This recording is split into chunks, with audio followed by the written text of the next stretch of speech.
but I was thinking it's really cool. So I got off on a tangent. Oh, tinkering. So yeah, that was like one little thing. Like, oh, you could change all this stuff, right?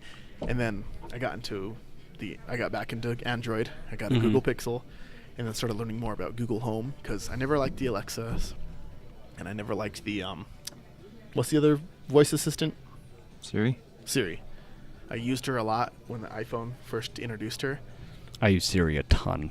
And loved it at first, but then I started realizing like the stuff that I needed was too specific, and Siri just couldn't do it. Yeah, that's something I've definitely had to adapt to. Like, I can't get super specific with it, Yeah.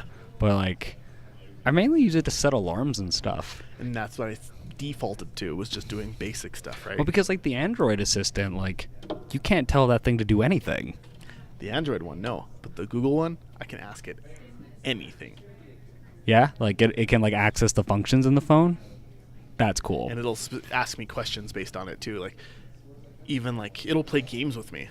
Like, for example, I'm like, I'm bored. It's like, well, what do you want to do? You want to spin the wheel?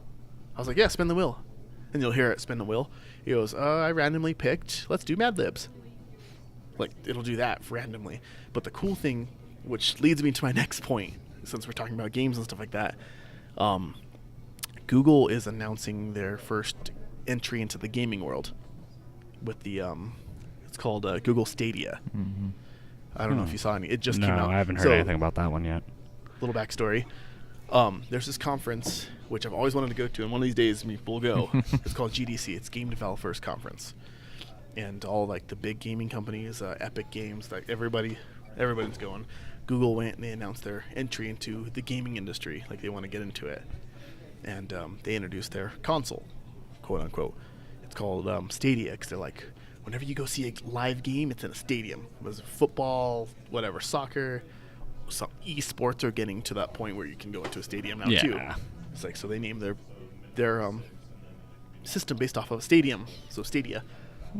What it does is it's a cloud system where you don't need a console.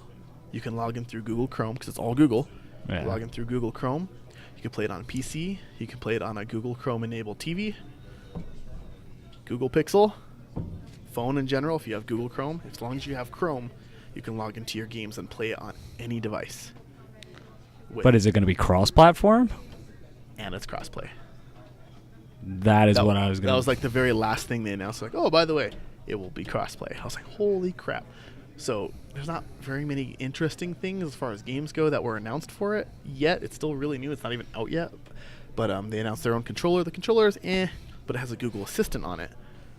And it's like, we installed a button on our game controller for Google Assistant in case you're stuck on a certain part of the game. Hit the assistant and ask her whatever you want to know about that level, and she'll answer you. Like, for example, I'm stuck on this puzzle, and she'll bring up like the top like 5 answers. Like, here's how you can get past this puzzle.